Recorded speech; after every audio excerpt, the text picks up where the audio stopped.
తాకట్లో ఉన్న బంగారాన్ని విడిపించి ఆ రోజున మార్కెట్ ధర కట్టి మిగిలిన డబ్బును మీకు అందిస్తుంది కొమ్మూరి గోల్డ్.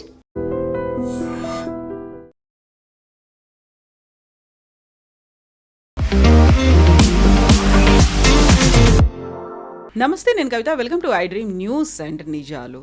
ఎట్టకేలకు ఇరాన్ యుద్ధ విరమణ కోసం 3 కండిషన్లను అమెరికా ముందుంచింది. అందులో స్ట్రెయిట్ ఆఫ్ హర్మూజ్ని ఓపెన్ చేయడంతో పాటుగా అమెరికా తమ నౌకలని దిగ్బంధించింది, దాన్ని తొలగించాలని. ఆ తర్వాత యురేనియం నిల్వలకు సంబంధించి చర్చలు ఇప్పుడే కాదు తర్వాత చేద్దాము అనే మాటని. At the same time Iran విదేశాంగ మంత్రి మాస్కోకు కూడా వెళ్ళారు, పుతిన్తో కూడా చర్చలు జరిపారు. ఆ తర్వాత ఏమైంది అనేటువంటి మాట తెలియదు. బట్ ఒమన్ అక్కడ ఉన్నటువంటి భారత నౌకల మీద కూడా అటాక్ చేసింది. అమెరికా అధ్యక్షుడు డొనాల్డ్ ట్రంప్ ఇప్పుడు చర్చల ద్వారా జరుగుతుందా లేకుంటే శాంతి ఒప్పందమా, సీజ్ ఫైరా, వీటికి సంబంధించి విపరీతమైనటువంటి డిస్కషన్స్ అవుతున్నప్పటికీ ఏది అఫీషియల్గా బయటికి మాత్రం రావట్లేదు. బట్ భారతదేశంలో మాత్రం గ్యాస్కి సంబంధించి అలాగే పెట్రోల్ లైన్స్ అనేవి విపరీతంగా పెరిగిపోతూ కనిపిస్తున్నాయి. ఎవరెవరు ఎలాంటి చర్యలు తీసుకోవాల్సినటువంటి అవసరం ఉంది? మనతో పాటుగా ఉన్నారు సీనియర్ జర్నలిస్ట్ సురేష్ కొచ్చతిల్ గారు. సార్ నమస్తే. భారతదేశంలో చూస్తే ఇప్పుడు మళ్ళీ గ్యాస్కి సంబంధించి ఆ తర్వాత పెట్రోల్ బంకుల దగ్గర క్యూ లైన్లు విపరీతంగా పెరిగిపోయాయి. క్యాబ్లు బుక్ చేసుకోవాలన్నా కూడా ప్రైస్ డబుల్ అనేది కనిపిస్తోంది. మిగతా అన్నిటి మీద విపరీతమైనటువంటి ఎఫెక్ట్ అనేది ఉంది. ఇదంతా కూడా దాని మీద యుద్ధ ప్రభావం అనుకుంటే యుద్ధం అసలు ఎప్పటికి ముగుస్తుంది? యుద్ధానికి సంబంధించినటువంటి చర్చలు ఎక్కడి దాకా వచ్చాయి? చర్చలు మనకు తెలిసిందే. అన్నిటికంటే చాలా ఇంపార్టెంట్ యుద్ధం మొదలై ఇప్పుడు ఆల్మోస్ట్ 2 నెలలు అయిపోయింది. ముందు ట్రంప్ అన్నారు 4 to 6 weeks అన్నారు ఎండింగ్. అప్పుడు అడిగినప్పుడు ముందైతే 2 రోజులు అన్నారు, 3 రోజులు అన్న తర్వాత 4 to 6 weeks అన్నారు. ఇప్పుడు 8 వారాలు అవుతున్నాయి. యుద్ధం ఎక్కడ ఆగట్లేదు. యుద్ధం లేదు, యాక్చువల్లీ బాంబింగ్ జరగట్లేదు, ఏం లేదు. కానీ ఒక న్యూక్లియర్ బాంబ్ వాళ్ళ దగ్గర ఉన్నది, ఇరాన్ దగ్గర ఉన్నది స్ట్రెయిట్ ఆఫ్ హార్మూజ్. ఓకే, అది వాళ్ళ కొత్త న్యూక్లియర్ బాంబ్. అది it is almost like economic nuclear bomb అని చెప్పి మార్కో రూబియో చెప్పారు. ఈ పరిస్థితుల్లో ఏం చేస్తారు వీళ్ళు? ఇరాన్ దగ్గర ఉన్న 2-3 ఆప్షన్స్ ఉన్నాయి. ఒకటి, వాళ్ళ ట్యాంక్స్ ఫుల్ అవుతున్నాయి. మనం దీని గురించి మాట్లాడాం దీనికన్నా ముందు కూడా. అంటే వాళ్ళ ఫ్యూయల్ ట్యాంక్స్ ఫుల్ అయినప్పుడు దాన్ని వాళ్ళ పంపింగ్ ఆపాల్సి వస్తుంది. అప్పుడు వాళ్ళ ఆయిల్ వెల్స్ స్పాయిల్ అయిపోతుంది, అది మళ్ళీ యూజ్ చేయలేరు. వాళ్ళు రిపేర్ చేస్తే కూడా 50% రిపేర్ చేయవచ్చు. అంటే మీ దగ్గర 500 డ్రిల్లింగ్ నడుస్తుంది సైమల్టేనియస్గా ఆయిల్ పంప్స్లో. మన బోర్వెల్ లాగానే ఉంటుంది అది కూడా, కానీ చాలా డెప్త్గా ఉంటుంది. అది మీరు ఆపేస్తే మన దగ్గర ప్రాబ్లం ఉండదు నీళ్ళ గురించి, కానీ ఆయిల్ అట్లా కాదు. ఆయిల్ తిరిగి వెళ్తుంది, అది ఆ బోర్ స్పాయిల్ అయిపోతుంది కంప్లీట్గా. మీరు రిపేర్ చేస్తే కూడా ఒక హాఫ్ రిపేర్ చేయవచ్చు అంతే. దానికి కూడా టైం పడుతుంది, 6 నెలల దాకా టైం పడుతుంది. ఇరాన్ ఏం క్యాలిక్యులేట్ చేస్తున్నారంటే, మాకు ఒకటి వాళ్ళ రెవెన్యూ లేదు వాళ్ళకి. నేను చెప్పాను నిన్ను కూడా బహుశా మీకు, మార్చ్లో వాళ్ళు 1.84 మిలియన్ బ్యారెల్స్ పర్ డే వాళ్ళు ప్రతిరోజు ఎక్స్పోర్ట్ చేస్తుండే క్రూడ్ ఆయిల్. అది టోటల్గా ఆగిపోయింది. మీరు 1.8ని 2 అని కూడా పెట్టుకోండి. 2 బిలియన్ ఇంటూ ఒక ఆ టైంలో పర్ బ్యారెల్ $80 అనుకోండి. అట్లా పెట్టుకుంటే కూడా వాళ్ళకు they were getting about something like 180 to 200 million dollars per day. అది ఆగిపోయింది టోటల్గా. సరే, ఇప్పుడు ఇరాన్కి ఆప్షన్స్ ఏముంది అడిగితే, ఎస్, వాళ్ళ దగ్గర ఆప్షన్ చాలా తక్కువ. కానీ ఇరాన్ మనకు మాట గుర్తు పెట్టుకోవాలి, వాళ్ళు ఇట్లాంటి చాలా పెద్ద గేమ్ చూశారు దీనికన్నా ముందు కూడా. ఎస్పెషలీ సద్దాం హుసేన్తో జరిగిన, ఇరాక్తో జరిగిన 8 year వార్ 1980sలో, అది ఇరాన్ యొక్క చాలా పెద్ద లెసన్ నేర్పించారు. ఇన్ఫ్యాక్ట్ ఇప్పుడున్న ముస్తఫా ఖమేనీ ఆ యుద్ధంలో పార్టిసిపేట్ చేశారు. ఆ టైంలో సోల్జర్గా, ఒక సోల్జర్ ఆఫీసర్గా పార్టిసిపేట్ చేశారు. అంటే వీళ్ళకి అందరికీ ఎక్స్పీరియన్స్ ఉంది. ఈ ఇరానియన్ రెవల్యూషనరీ గార్డ్స్ అని చెప్పేది ఆ టైంలో చాలా మటుకు వాళ్ళు దీంట్లో పనిచేసేటవాళ్ళు. సో వాళ్ళకందరికీ ఎక్స్పీరియన్స్ ఉంది. మన దగ్గర అంటారు short term pain, long term gain అంటాం.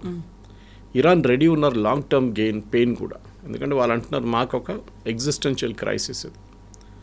ఈ ఇరానియన్ రెవల్యూషనరీ గార్డ్స్ వీళ్ళ చాలా పెద్ద కోర్ యూనిట్. వాళ్ళే నడిపిస్తున్నారు దేశాన్ని. ఇప్పుడు వాళ్ళే డిసిషన్స్ తీసుకుంటున్నారు. నేను ఇది ఎందుకు చెప్తున్నానంటే, మనం అరగాచిని చూస్తున్నాం, మన మాస్కోకి వెళ్తున్నారు, ఒమాన్కి వెళ్తున్నారు, పాకిస్తాన్. బట్ ఆయన వెనక ఎవరు ఆడుతున్నారు గేమ్, ఆయన ఎవరితో వాళ్ళు ఎందుకు చేపిస్తున్నారు ఆయనతో ఈ పనులని, అది మనం అర్థం చేసుకోవాలి. వాళ్ళ స్ట్రాటజీ ఏంటి? ఇరానియన్ రెవల్యూషనరీ గార్డ్ మనకు తెలిసిందే. వాళ్ళ రెవల్యూషనరీ గార్డ్ ఒకటే కాదు, 2,20,000 మంది ఉన్నారు ఆల్మోస్ట్. వాళ్ళు నడిపిస్తుంది మెయిన్ అంటే వాళ్ళ బిజినెస్ అది.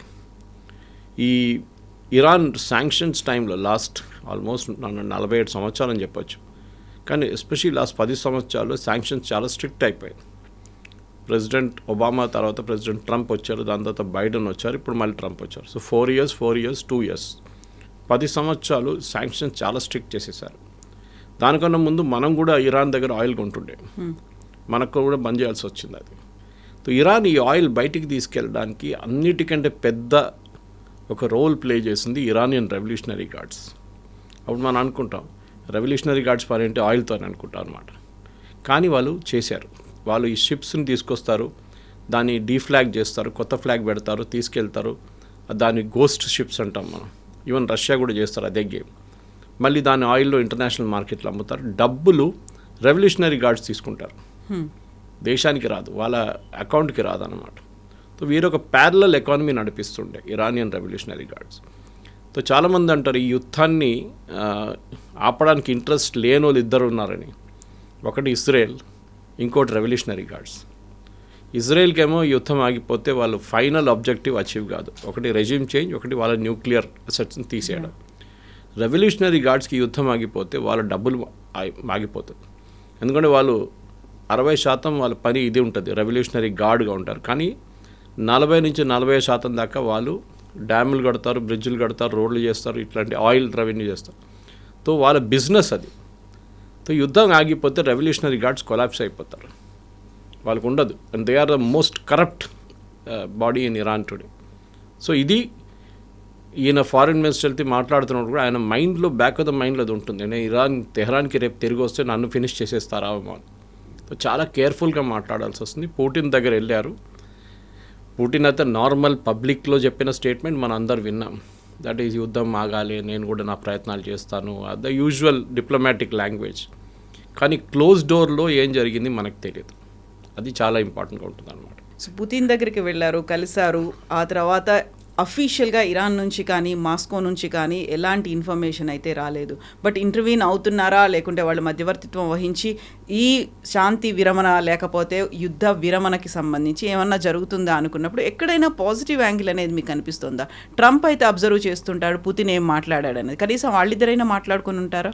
పాజిటివ్ ఒక ఇమేజ్ ఏం జరిగిందంటే, పాజిటివ్గా చూడాలంటే మన వైపు ఈ Germany, France, UK, European nation 40 దేశాలు కలిసి వాళ్ళు ఒక స్ట్రాటజీ తయారు చేశారు. అంటే ఏంటి, ఈ స్ట్రెయిట్ ఆఫ్ హార్మోస్ని ఒకసారి ఓపెన్ చేస్తే దాన్ని ఎవరు మానిటర్ చేస్తారు? ఓపెన్ చేయడం చాలా ఈజీ, రేపైనా డిక్లేర్ చేసేస్తాడు ఐఎమ్ కీపింగ్ ఇట్ ఓపెన్ అనగానే ఓపెన్ అయిపోతుంది.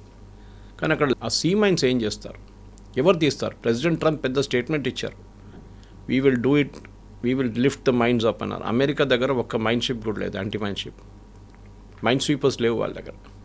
వాళ్ళు ఆ టెక్నాలజీ మర్చిపోయారు యాక్చువల్లీ. వాళ్ళు పెద్ద పెద్ద ఎయిర్క్రాఫ్ట్ క్యారియర్లు, డెస్ట్రాయర్లు తయారు చేశారు, కానీ మైన్ స్వీపర్స్ గురించి మర్చిపోయారు, ఎవరు వాడట్లేదు ఇప్పుడు దానికోసం అనమాట. సో ఏం చేయాలి ఇప్పుడు next? What they have to do immediately is, వాళ్ళు యూరోప్ నుంచి వాళ్ళ దగ్గర మైన్ స్వీపర్స్ ఉంది, అది తెచ్చుకోవాల్సి వస్తుంది అనమాట. ఈ మైన్ స్వీపర్స్ని తీసుకొచ్చి స్ట్రెయిట్ ఆఫ్ హార్మోస్ ఓపెన్ చేసిన తర్వాత స్లోలీ మైన్స్ని తీయాల్సి వస్తుంది. 6 నెలలు పడుతుంది, 6 months. మనం దాని గురించి టోటలీ మర్చిపోయాము. మనం అనుకున్నాం రేపు ఓపెన్ అయిపోతే అన్ని షిప్లు రేసులు కొడతాయి, కాదు. It be very difficult. ఈ మైన్స్ ఎక్కడికి ఫ్లోట్ అయ్యో తెలియదు. సో నిన్న జర్మన్ ఛాన్సలర్ ఒక చాలా సీరియస్గా స్టేట్మెంట్ ఇచ్చారు. మనం ఈ యూజువల్ పాలిటిక్స్లో అది మర్చిపోతున్నాం యూరోపియన్స్ గురించి. ఎందుకంటే స్టామర్కి ఆయన ప్రాబ్లం ఆయనకుంది, అక్కడ వాళ్ళ పాలిటిక్స్ చాలా నడుస్తుంది. మ్యాండల్సన్ అపాయింట్మెంట్ మీద స్టామర్ రాజీనామా చేయాలని చెప్పి యూకేలో పెద్ద గొడవ నడుస్తుంది. సో నా నడుమిట్లో అది మర్చిపోతున్నా. కింగ్ చార్ల్స్ ఏమో నిన్న యుఎస్ చేరుకున్నారు. ఆయన్ని ట్రంప్ తిడతారో ఏమో అని డౌట్ ఉండే అందరికీ, ఇప్పటిదాకా తిట్టలేదు ఆయన్ని, బాగానే ఉన్నాడు. కానీ జర్మనీ రోల్లో జర్మన్ ఛాన్సలర్ చాలా బాగా మాట్లాడారు. ఆయన ఏమన్నారంటే, యుద్ధం మొదలైనప్పుడు నా దగ్గర అడిగారు మీరేమైనా స్టేట్మెంట్ ఇస్తారంటే నేను ఇవ్వను, this not the right time అన్నారు. ఆ టైం చూద్దాం ఏం జరుగుతుంది. ఇప్పుడు ఆయన అంటున్నారు 2 నెలల తర్వాత అమెరికాకి ఒక ఎగ్జిట్ స్ట్రాటజీ లేదు.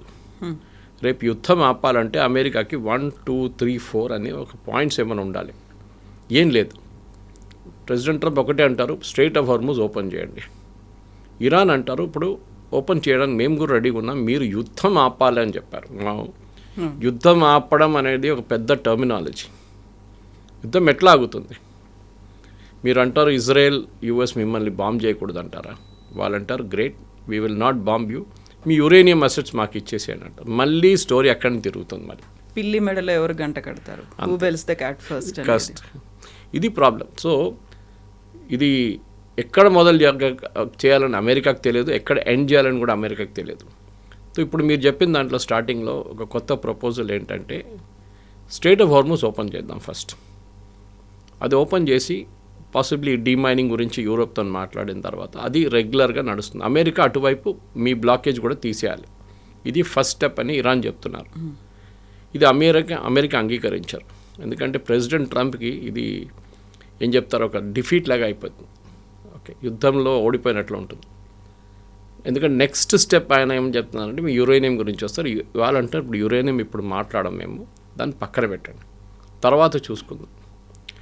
జేసీపీ అగ్రిమెంట్లో అప్పుడు ఇరాన్ 10 సంవత్సరాలకి వాళ్ళ న్యూక్లియర్ అసెట్స్ని విరామం చేశారు వాళ్ళు. ఇన్ఫ్యాక్ట్ నిన్న కూడా అమెరికన్ ఎక్స్పర్ట్స్ ఏమంటున్నారంటే, న్యూక్లియర్ ఎక్స్పర్ట్స్, ఆ జేసీపీ అగ్రిమెంట్ ఉంటే ఇవాళ ఇరాన్ దగ్గర అసలు యురేనియమే ఉండదు, ఎన్రిచ్డ్ యురేనియం ఉండదు. వాళ్ళ కెపాసిటీ మెయింటైన్ చేయలేరు. ఎందుకంటే మీరు సెంట్రిఫ్యూజ్ ఎక్కువ రోజు ఐడిల్గా పెట్టుకోలేరు, సెంట్రిఫ్యూజ్ని వాడాలి వస్తుంది. 10 సంవత్సరాలు వాడకపోతే అది గెట్ స్పాయిల్డ్. అండ్ కొత్త సెంట్రిఫ్యూజ్ ఇరాన్ తెచ్చుకోలేరు బయట నుంచి. ఇదంతా ఒక ఆల్మోస్ట్ 2000 ఎర్లీ 2010 మీటర్ తీసుకొచ్చారు ఈ సెంట్రిఫ్యూజ్ అంతా బయట నుంచి. ఇప్పుడు అది ఏం చేయలేరు, ఎందుకంటే ఈ సెంట్రిఫ్యూజ్ అనేది చాలా హై స్పీడ్లో తిరుగుతుంది. మన స్కూల్లో అయితే మనం టెస్ట్ ట్యూబ్ చేస్తాం, కానీ ఇదైతే it is something like 1000 rounds per second. 1000 rounds per second తిరుగుతుంది సెంట్రిఫ్యూజ్ ట్యూబ్స్, పెద్ద స్టెయిన్లెస్ స్టీల్ ట్యూబ్స్ ఇది. సో దాంట్లోనే ప్యూరిఫై చేస్తారు వీళ్ళు అనమాట. ప్యూరిఫై చేసి బాటంలో సెటిల్ అవుతుంది, మళ్ళీ దాన్ని తీసేస్తారు, మళ్ళీ తిప్పుతారు, మళ్ళీ సెటిల్ అవుతుంది, మళ్ళీ తీసేస్తారు. మనం as we do in college residue లాగా మారిపోతుంది. సో ఇది చాలా మటుకు ఇంపార్టెంట్. అది ఇరాన్ అప్పుడు అంగీకరించారు. ఇప్పుడు తిరిగి చూస్తే agreement was very good. President Obama, ఇప్పుడు ట్రంప్ ఏమంటున్నారంటే ఆయన చింపి పడేస్తారు, మీకు తెలుసు కదా కాగితాలు, ఇదంతా యూజ్లెస్ అని చెప్పి. ట్రంప్ మొన్న ఒక స్టేట్మెంట్ ఇచ్చారు, కవిత గారు, మేమెందుకు పాకిస్తాన్కి వెళ్ళాలి, 18 గంటలు ట్రావెల్ చేయాలి, life is become very tiring, very tough these days అన్నారు. పాసిబ్లీ ఆయన యుద్ధం గురించి మాట్లాడుతున్నారు. ఆయన రిమైండ్ చేయాలంటే ఏంటంటే President Obama and John Kerry వాళ్ళ సెక్రటరీ ఆఫ్ స్టేట్, వాళ్ళు 21 నెలలు కష్టపడ్డారు దీనికోసం. జాన్ కెరీ ఎంత తిరిగారో అందరికీ తెలుసు, రికార్డ్ ట్రావెలింగ్ ఉండే ఆయనది. ఆయన వెళ్తారు ఇరాన్కి, తిరిగి వస్తారు, మళ్ళీ వెళ్తారు, మళ్ళీ తిరిగి వస్తారు, అంతా 18 అవర్ ఫ్లైటే కదా అంతా. సో నిన్న ఈవెన్ పాస్ట్ యుఎస్ ప్రెసిడెంట్స్ కూడా చాలా మటుకు ట్రావెల్ చేశారు దీనికోసం. ఎవరు చేయలేదని లేదు, కానీ వీళ్ళు అంగీకరించారు ఇదంతా. ప్రెసిడెంట్ ట్రంప్కి ఏంటంటే he wants easy way out. ఆయన అనుకున్నారు యుద్ధం వేసి బాంబు వేస్తే అయిపోతుంది, కాదు. ఇవాళ దాకా ఒక ఎయిర్ ఫోర్స్ వార్లో ఏ దేశం గెలవలేదు. You take second world war also, Germans చాలా మటుకు యూకే మీద బాంబింగ్ చేశారు, ఫ్రాన్స్ మీద బాంబింగ్ చేశారు, కానీ లుఫ్ట్వాఫే ఎయిర్క్రాఫ్ట్ వాళ్ళు యూజ్ చేసి జర్మనీ చేశారు, హిట్లర్ వాళ్ళ ఆర్మీ, కానీ గెలవలేకపోయారు వాళ్ళు. Unless your boots on the ground మీరు గెలవలేరు. అది ప్రెసిడెంట్ ట్రంప్ రెడీగా చేయడానికి అదనమాట. ఇది చాలా మటుకు మన పాత అమెరికన్ ప్రెసిడెంట్ చూస్తే కూడా ఆ కోల్డ్ వార్ టైంలో నెగోషియేషన్స్ అనేది చాలా కాంప్లికేటెడ్ ఉంటాయి. In fact I think it was Harry Truman or somebody, వీళ్ళ నడిమిట్లో ఒక పెద్ద చర్చ నడిచింది ఆ టైంలో, సోవియట్ టైంలో. Harry Truman I think travel Soviet యూనియన్కి వెళ్ళారు, తిరిగి వచ్చారు. అండ్ ఆ టాక్స్లో ఫైనల్ టాక్స్ నడిచింది కోల్డ్ వార్ టైంలో నడిచింది ఇరాన్లో. That's irony of it. The talks were held in ఇరాన్కి సంబంధం లేదు దీంతో. నేను ఎందుకు చెప్తాను అంటే హిస్టరీలో చాలా ఉన్నాయి, అది చెప్పుకొని పోతే పెద్ద ఒక స్టోరీ, అది చాలా ఇంట్రెస్టింగ్ స్టోరీ. ఈ travel by ship to Africa, from there he took a flight, then ఈ కార్లో వెళ్ళారు, ట్రావెలింగ్ చేశారు వీళ్ళందరూ. దీనికి కష్టపడాలి. దీనికి మీరు ఒక యుద్ధం మొదలు పెడితే మీరు అక్కడ వాషింగ్టన్లో కూర్చొని బటన్ ప్రెస్ చేస్తే కాదు. You have to really walk the talk అంటాం ఇంగ్లీష్లో. రియలీ 18 గంటలు అంటే 24 గంటలు ట్రావెల్ చేసి వాళ్ళ దగ్గర మాట్లాడి మళ్ళీ తిరిగి వచ్చి మళ్ళీ మాట్లాడి వాళ్ళ దగ్గర you have to keep back and four, shuttle diplomacy అంటారు దాన్ని. ఇది వీళ్ళు చేయలేకపోతున్నారు. ప్రెసిడెంట్ ట్రంప్కి అంత ఈజీగా జరగాలి, నేను కష్టపడినా అంటే కాదు. అది యుక్రెయిన్ రష్యా వార్ చూడండి, 4 సంవత్సరాలు అయింది. ఇక్కడ 1,00,000 మంది చనిపోయారు, అక్కడ 1,00,000 మంది చనిపోయారు, దానికన్నా ఎక్కువ చనిపోయారు యాక్చువల్లీ. కానీ ఇవాళ దాకా ప్రెసిడెంట్ పుటిన్ ఎప్పుడు చెప్పలేదు వీఆర్ టైర్డ్ ఆఫ్ ఇట్, మేము ఇప్పుడు కూడా పోరాడుతున్నాం అని చెప్తున్నారు. సో వాళ్ళ కెపాసిటీ అది. ఈయనేమో యుద్ధం కానే కాలేదు ఇప్పుడు దాకా, దాని లోపల ఐఎమ్ వెరీ టైర్డ్, ఇది 18 hours ఎవరు ట్రావెల్ చేస్తారు, నేనైతే చేయను, వాళ్ళని కూడా పంపించను అంటే హూ విల్ టాక్ దెన్? ఎవరితో మాట్లాడతారు మీరు? ఎందుకు మాట్లాడతారు? మీరు ఇంట్లో కూర్చుంటే ఇది it will not get sorted అవుట్తో దిగి ఇరాన్ ఇచ్చిన ప్రపోజల్ నిన్న మీటింగ్ జరిగిందన్నారు వాళ్ళ సెక్యూరిటీ కౌన్సిల్ది. క్యారెన్ లివిట్ దగ్గర అడిగారు, వైట్ హౌస్ ప్రెస్ సెక్రటరీ దగ్గర, ఏంటి రీడౌట్ ఏమైనా ఉందా అని అడిగారు. అంటే మీటింగ్ మినిట్స్ ఏం లేదు, ప్రెసిడెంట్ ట్రంపే చెప్తా అన్నారు. ఆయన ఇవాళ దాకా దాని గురించి మాట్లాడలేదు. అంటే ఒక నిర్ణయం తీసుకోలేకపోతున్నారు కవిత గారు, which is a very dangerous thing. అంటే మీరు ఒక స్టేటస్ కో మెయింటైన్ చేసుకుంటున్నారు. ఇరాన్ చూద్దాం, ఇరాన్ ఏం చేస్తారో చూద్దాం, ఇరాన్ ఏం చేస్తారో చూద్దామని కాదు, మీ వైపు నుంచి కూడా ఉండాలి. ఇప్పుడు ఇరాన్ ఫారెన్ మినిస్టర్ ఏమంటున్నారు, మేము చర్చల గురించి అడగలేదు, ప్రెసిడెంట్ ట్రంప్ అడిగారంట చర్చలు కావాలని చెప్పేసి. ఈ wanted second round of talks, we didn't want it అంటున్నారు. కానీ ప్రెసిడెంట్ ట్రంప్ దగ్గర నుంచి డినైల్ రాలేదు ఇప్పుడు. ఇంకోటి, అమెరికాలో కొంతమంది మీడియా ప్రొఫెషనల్స్ ఉన్నారు, వాళ్ళ స్పీచెస్ని అనలైజ్ చేస్తారు, చాలా బాగా చేస్తారు.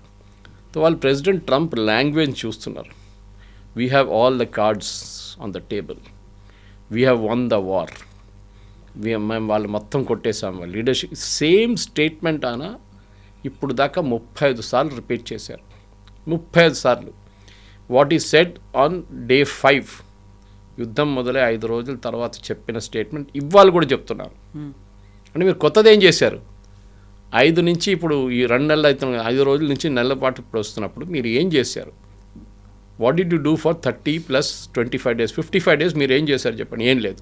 Nothing news happen. ఆ ఫస్ట్ స్టేజ్లో జరిగిన బాంబింగ్ జరిగింది. దాని తర్వాత వీళ్ళ అసెట్స్ మీద కొట్టారు, కొన్ని న్యూక్లియర్ సైట్స్ మీద కొట్టారు, అది అయిపోయింది. దాని అవతల ఏం జరగట్లేదు. ఇప్పుడు ఒక కంప్లీట్ ఫ్రీజ్ అయిపోయినట్లుందన్నమాట. అమెరికానేమో మేము అలసిపోయామని చెప్తోంది, ఇరాన్కేమో ఒక అవసరమైన యుద్ధం ముగించాల్సినటువంటి పరిస్థితులు ఉన్నాయని చెప్తోంది. బట్ ఇజ్రాయెల్ మాత్రం యాక్టివ్గానే ఉందా? కరెక్ట్. వాళ్ళు మీరు లెబనాన్లో చూసుంటారు, సీజ్ ఫైర్ అని చెప్పారు ఫస్ట్ ప్రెసిడెంట్ ట్రంప్. వారం పాటు 10 రోజుల పాటు దాన్ని ఎక్స్టెండ్ చేశారు 2 weeksకి. 2 నెలల్లో 2 వారాలు తెలియదు ఎగ్జాక్ట్లీ నాకు, 2 వారాలు అనుకుంటాను. మళ్ళీ ఇజ్రాయెల్ డైలీ బాంబ్ చేస్తున్నారు, డైలీ. ఇప్పుడు హెజ్బుల్లా ఏమంటున్నారంటే మేము సూసైడ్ అటాక్లు మొదలు పెట్టేస్తాం. వాళ్ళు యాక్చువల్లీ కొన్ని రోజుల నుంచి చేయట్లేదు, కొన్ని రోజులు కాదు కొన్ని సంవత్సరాల నుంచి చేయట్లేదు సూసైడ్ బాంబింగ్. అదే ఇటు మొదలైతే then Israel will go all out. ఎందుకంటే ఇది ఇరాన్ నిన్న కూడా వాళ్ళ స్టేట్మెంట్ ఇచ్చారు, మేము మా రీజనల్ అలైస్ని మేము వాళ్ళ తోడే ఉంటాం, మేము we will not give up అని. అంటే హెజ్బుల్లా, హూతీ, హమాస్ వీళ్ళు ముగ్గురు మాతోనే ఉంటారు, వాళ్ళకి మేమే సహాయం చేస్తామని చెప్పేసి క్లియర్గా చెప్తున్నారు. మన అందరు తెలిసిందే, ఇరాన్ సహాయంతోనే హెజ్బుల్లా ఈ స్టేట్లో ఉన్నారు. ఇవాళ బషర్ అల్ అసాద్ గవర్నమెంట్ ఉన్నప్పుడు కూడా చాలా మట్టుకు ఇరాన్ నుంచే ఆయుధాలు డైరెక్ట్ లెబనాన్కి వెళ్తుండే through Bashar al Assad government. ఆ గవర్నమెంట్ని కింద పడేయడానికి చాలామంది కష్టపడ్డారు. ఒకటి దాంట్లో మెయిన్గా ఇజ్రాయేలే. ఎందుకంటే వాళ్ళకి ఆ గవర్నమెంట్ పోతే వాళ్ళకి ఆ వెపన్ రూట్ ఉంటుంది చూడండి, అది ఆగిపోతుంది. అది ఒక పెద్ద స్టోరీ ఉంది దాంట్లో. మొస్సాడ్ అది మెయిన్ మనిషి ఈ ట్రాన్స్పోర్ట్ చేసే ఒక ఆయన్ని ఒక ట్రైన్లో ట్రావెల్ చేస్తున్నప్పుడు 120 కిలోమీటర్లు మన దగ్గర వందే భారత్ లాంటి ట్రైన్లో ట్రావెల్ చేస్తున్నప్పుడు ఫుల్ స్పీడ్లో వెళ్తున్నప్పుడు ఒక స్నైపర్ కూర్చొని కొట్టారు ఆయన్ని. So that is a big story. It is there on the యూట్యూబ్కి వెళ్తే మీకు వచ్చేస్తుంది. I don't remember the name of the gentleman, but he was killed by a Israeli sniper. So వాళ్ళకి ఇజ్రాయెల్కి ఏంటంటే వీళ్ళు ఆయుధాలు ఆపాలి, మెయిన్గా ఆయుధాలు సప్లై రాకూడదు. అండ్ ఇరాన్ దగ్గర లేదు కూడా ఇప్పుడు ఆయుధాలు. కానీ హెజ్బుల్లా దగ్గర ఉన్న ఆయుధాలని వాళ్ళు డిసామ్ చేయాలి. ఇప్పుడు లెబనాన్ మాట్లాడలేదు చూడండి, లెబనాన్ క్వైట్ అయిపోయారు. నేను చెప్పాను చూడండి, మున్సిపల్ ఎలక్షన్ కూడా ఉండే వాళ్ళ దగ్గర. వాళ్ళు ఎందుకు క్వైట్ అయిపోయారంటే వాళ్ళు దే కెనాట్ హ్యాండిల్ హెజ్బుల్లా, వాళ్ళు చేయలేరు. సో ఇజ్రాయెల్ సెల్ఫిష్ మోటివ్ ఏంటంటే ఇరాన్ని కంప్లీట్గా నాశనం చేసేదాకా మేము ఆగము. యూఎస్ కావాలంటే వెళ్ళిపోవచ్చు, మాకు ప్రాబ్లం లేదు, మమ్మల్ని అడ్డుకోకూడదు అంతే. మా పని మమ్మల్ని చేయనియండి, మేము మా పని మేము చేసుకుంటాం, మీ వైపు నుంచి మాకు పొలిటికల్గా మమ్మల్ని ఆపకూడదు. That is the main thing. మీకు గుర్తుంటుంది, దానికోసం ఫస్ట్ సీజ్ ఫైర్ వీళ్ళ నడిమిట్లో జరిగింది, యూఎస్ అండ్ ఇరాన్ నడిమిట్లో. స్ట్రేట్ ఆఫ్ హోర్మోజ్ కానీ ఎక్కడైనా కానీ సీజ్ ఫైర్ అన్నారు. అప్పుడే వీళ్ళు అన్నారు అక్కడ కూడా సీజ్ ఫైర్ కావాలంటే కాదని చెప్పారు ట్రంప్, మీకు గుర్తుంటుంది అది. Now that cease fire was done అక్కడ. కానీ ఇజ్రాయెల్ పట్టించుకోవట్లేదు, హెజ్బుల్లా కూడా పట్టించుకోవట్లేదు, సీజ్ ఫైర్ లేదు అక్కడ. సో ఇజ్రాయెల్ వాళ్ళ లాంగ్ టర్మ్ స్ట్రాటజీ అంటే వాళ్ళు కంప్లీట్గా ఫినిష్ చేయడానికి వెళ్తున్నారు అనమాట. బహుశా నిన్న మన ఐరన్ డోమ్ గురించి కూడా మాట్లాడాం. దట్ ఇజ్రాయెల్ ఐరన్ డోమ్ తీసుకొచ్చి యుఏఈలో పెట్టారు. ఆలోచించండి, ఇజ్రాయెల్ ఈ ఇరాన్ ఫైర్ చేస్తున్న మిసైల్స్ని అడ్డుకోవడానికి వాళ్ళ ఐరన్ డోమ్, చాలా ఫేమస్ ఐరన్ డోమ్, అది ఆ ఐరన్ డోమ్ ఇజ్రాయెల్ నుంచి తీసుకొచ్చి మొత్తం టీంని కూర్చోబెట్టారు యుఏఈలో. ఏదైనా అరబ్ రాజ్యం ఎప్పుడైనా ఇజ్రాయెల్ సహాయం తీసుకుంటారా? ఇది కేస్.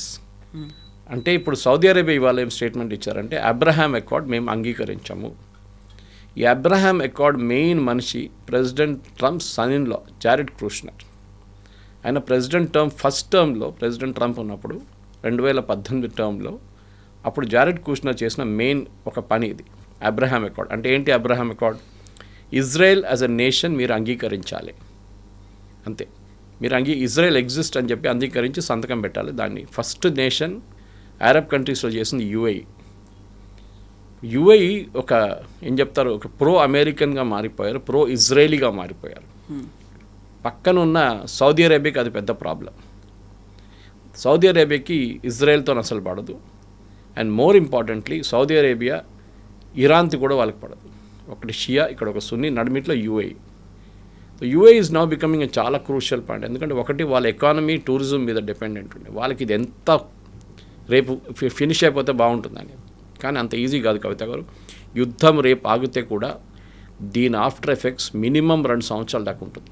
సో ఆ ఎఫెక్ట్ అనేది ఇప్పుడు మన దగ్గర కూడా కనిపిస్తున్నట్టుంది కదా, లైన్లలో ఉంటున్నారు పెట్రోల్ బంకుల దగ్గర, ఇవన్నీ కనిపిస్తున్నాయంటే నో షార్టేజ్ బోర్డులు పెట్టినప్పటికి కూడా ఒక ప్యానిక్ క్రియేట్ అవుతుందా, లేదు నిజంగానే ఒక క్రైసిస్ అనేది వచ్చిందా? మీరు నిజంగా 2 years అని అంటున్నారు, 2 years అన్ఇమాజినబుల్, అసలు మన వల్ల కాదు అలాంటి పరిస్థితి. ఇప్పటికిప్పుడు 2 నెలలకి ఇలాంటి పరిస్థితి ఉంటే భవిష్యత్ ఏంటి?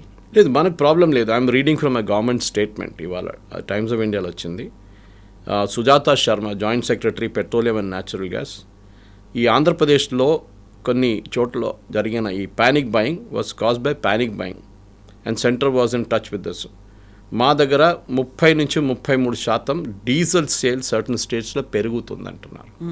అది ప్యానిక్ బయింగ్ ఉండొచ్చు మోస్ట్లీ. ఇంకోటి సమ్మర్ ఇప్పుడు, సో డీజిల్ జనరేటర్స్ చాలా మటుకు యూస్ చేస్తారు ఎక్కడెక్కడ పవర్ ఫెయిలియర్ ఉందో. ఇన్ఫ్యాక్ట్ మొన్న country had the highest amount of electricity consumed అన్నమాట మన దగ్గర. కానీ అప్పుడు కూడా గ్రిడ్ ఫెయిలియర్ లేకుండే, చాలా బాగా నడిచింది అనమాట మన. సో ఇది ఉన్నాయి. సో ఇంకోటి ఏంటంటే వీళ్ళ పేమెంట్ సిస్టమ్ మార్చారు.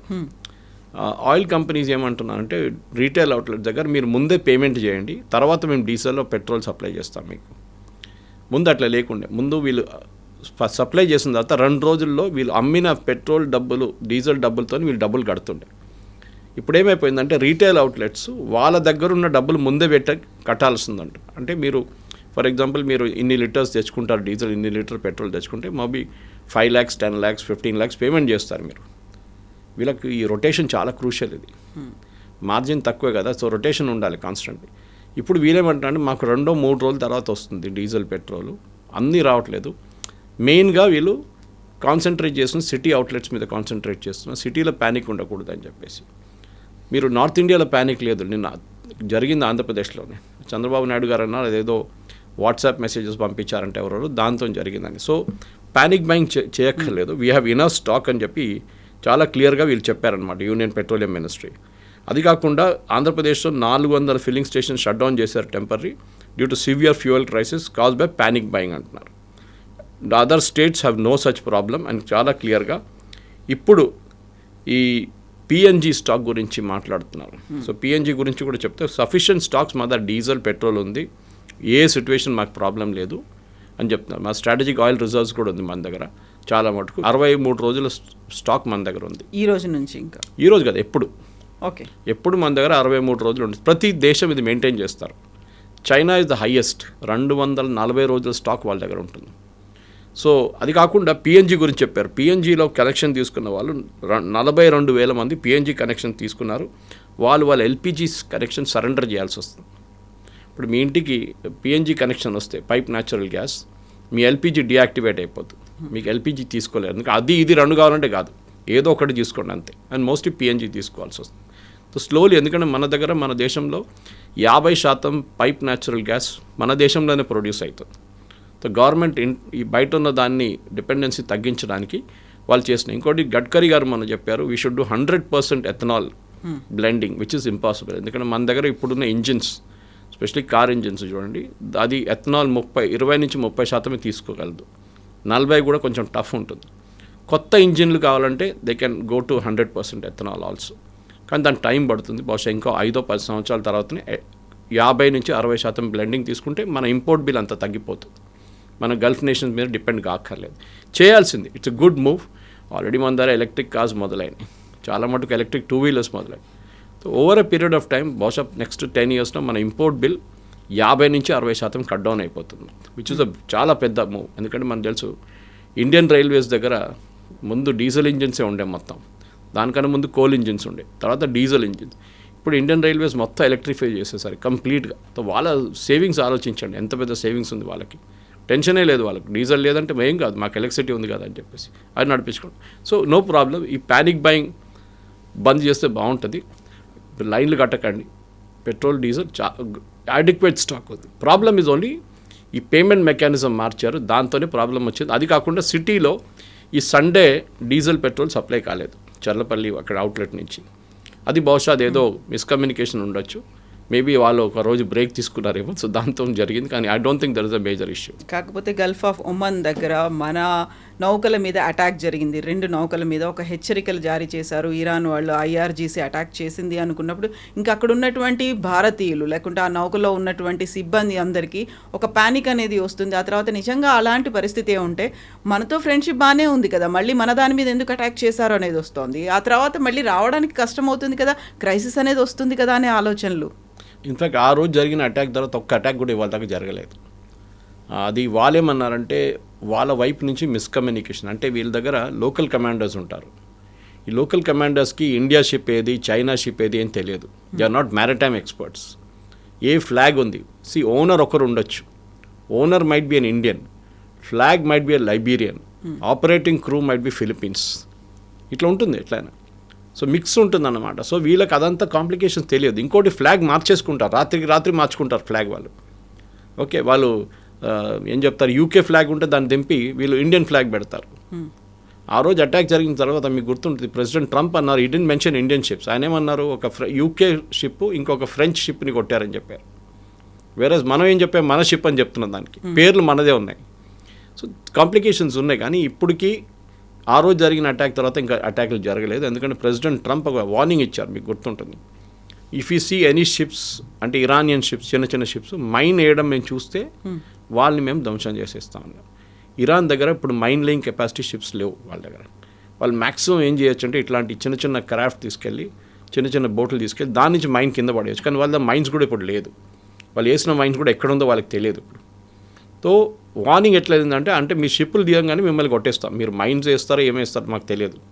కానీ ఇవాళ దాకా దాని తర్వాత అటాక్లు ఏం జరగలేదు. ఏ షిప్ని వాళ్ళు హైజాక్ చేయలేదు, బోర్డ్ చేయలేదు. సో ఇప్పుడు ఒక స్టేటస్ కో లాగా ఉంది. అటువైపు US ఆపేస్తున్నారు ఇరానియన్ షిప్స్ని, ఇటువైపు వీళ్ళు ఇక్కడి నుంచి బయటికి వెళ్ళడానికి. కానీ ఏదో ఒక రోజు నెక్స్ట్ 3 daysలో I think there will be a breakthrough. ఎందుకు ఎక్కువ రోజులు ఇప్పుడు ఆల్రెడీ 110కి వెళ్ళిపోయింది పర్ బ్యారల్ ఆయిల్. ఎక్కడ 70 ఉండే, ఎక్కడ 60 ఉండే, ఇప్పుడు 110 దాకా వచ్చేసారు. సో ఎక్కువ రోజులు. ఇన్ఫ్యాక్ట్ మీరు యూరోప్లో చూడండి కవిత గారు, మన సిచ్యువేషన్ చాలా బెటర్. యూరోప్లో 400 నుంచి 550 ఫ్లైట్లు క్యాన్సిల్ చేశారు నిన్న మొన్న అంతా. ఇవాళ కూడా అదే ఉంటుంది. వాళ్ళ దగ్గర జెట్ ఫ్యూయల్ లేదంటున్నారు. ఆలోచించండి. అట్లీస్ట్ వీఆర్ బెటర్ దాని దాకా. మన దగ్గర ఇక్కడి నుంచి ఫిల్అప్ చేసుకోవచ్చు కావాలంటే, కానీ అక్కడ వెళ్ళినప్పుడు యూరోప్లో లేదు, ఫ్యూయల్ లేదు, ఆస్ట్రేలియాలో లేదు. They are in very bad shape. So అట్లాంటి దేశాలు చూస్తే మనం మేబీ మన కన్జ్యూమరిజం తక్కువ ఉండొచ్చు, వాళ్ళగా మన కానీ we are one of the top 10 consumers లోకంలో. ఇన్ఫ్యాక్ట్ టాప్ 5 చెప్పొచ్చు మనం. చైనా ఉంటుంది, ఇండియా ఉంటుంది, US ఉంటుంది, జపాన్ ఉండొచ్చు, రష్యా. సో అట్లాంటి దేశాల్లో మనం కూడా చాలా కన్జ్యూమ్ చేస్తున్నాం. మన 140 కోట్ల పాపులేషన్ ఉంది మనకి. కానీ మన దగ్గర యాజ్ ఆఫ్ నౌ సిచ్యువేషన్ స్టేబుల్గానే ఉంది. కానీ మీరు చెప్పినట్ల మన సీఫేరర్స్ మీద వారు దాడి చేయడం అనేది అక్కడొక్కటే కాదు. పర్షియన్ గల్ఫ్లో ఆల్మోస్ట్ 5,000 మంది మన సీఫేరర్స్ ఉన్నారు. చాలా షిప్స్ అక్కడ ఆగిపోయినాయి. సో చాలా అర్జెంటుగా ఇమ్మీడియట్గా చేయాల్సిందంటే ఈ ఉన్న షిప్లు అన్నీ బయటకు పంపించేసేయాలి ఫస్ట్. బట్ కింద సీ మైన్స్ అనేవి ఉన్నాయి. Mines only towards Iranian side ఉంది, ఒమాన్ సైడ్ ఉంది, ఇరానియన్ సైడ్ లేదు. ఒమాన్ వైపు వేశారు వాళ్ళు. So the ships can go, చాలా క్లియర్. ప్రాబ్లం అంత పెద్ద ప్రాబ్లం లేదు. అదే టైంలో ప్యారలల్గా యూరోపియన్ యూనియన్ వాళ్ళ షిప్ని తీసుకొచ్చి వాళ్ళు డీమైనింగ్ స్టార్ట్ చేస్తే ప్రాబ్లం. సో ఈ ఇరాన్ ఇచ్చిన ప్రపోజల్ యూఎస్ యాక్సెప్ట్ చేస్తే బాగుంటుంది. ఒక స్టాప్ గ్యాప్ మెజర్గా ఒక 30 రోజులకి ఇది ట్రై చేసి చూడండి ఏం జరుగుతుందని చెప్పి యుఎస్ ఇరాన్ ఒక ఒప్పందానికి వచ్చేస్తే ఫస్ట్ ఆయిల్ ప్రైసెస్ పడిపోతుంది, స్టాక్ మార్కెట్ మళ్ళీ పైకి వెళ్తుంది. అది కాకుండా ఒక రీజనల్ స్టెబిలిటీ వచ్చేస్తుంది. ఎందుకంటే Qatar, Kuwait, Bahrain and even Saudi Arabia వాళ్ళ ప్లాంట్స్ రిపేర్ చేయాలి, వాళ్ళు రిఫైనరీస్ రిపేర్ చేయాలి, దానికున్న సామగ్రి తెచ్చుకోవాలి వాళ్ళు. సో వాళ్ళు యూరోప్లో ఆర్డర్ ఇస్తే కూడా అది రావాలి, వాళ్ళకి ఇంకా నిలబడుతుంది. సో రిపేర్ ఎప్పుడు చేస్తారు దానికోసం చెప్పాను. ఇప్పుడు ఓపెన్ అయితే కూడా నెక్స్ట్ 2-3 సంవత్సరాల దాకా సిచ్యువేషన్ స్టెబిలైజ్ కావాలని టైం తీసుకుంటుంది. ఆయిల్ ప్రైసెస్ అరౌండ్ 18-19 ఉంటుంది, దానికన్నా కిందకి రాదు. అది మెయిన్ పాయింట్. సో కన్విన్స్ అవ్వాలి, కన్వీనియంట్గా ఏముందో అనేది చర్యలు తీసుకోవాలి. Yes, I think the practical move ఇది ఒకటే ఉంది. ఇప్పుడు స్టేట్ ఆఫ్ హార్మూజ్ని ఓపెన్ చేయండి, ఓకే, అది ఇంపార్టెంట్. తర్వాత మాట్లాడుకుందాం. ఇప్పటికీ లెట్ us డూ దిస్ అని ఇరాన్ చెప్తున్నారు. I think it's a sensible suggestion వాళ్ళ వైపు నుంచి కూడా. Yes, sir. Thank you so Thank you much. very much. Thank you.